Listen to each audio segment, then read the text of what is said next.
باید به حسب واقع، به حسب انصاف، به حسب وجدان این مردمی که شماها را روی کار آوردن،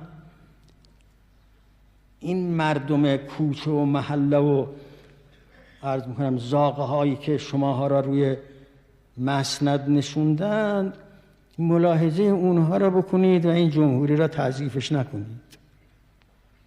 بترسید از اون روزی که این مردم بفهمند در باطن ذات شما چیست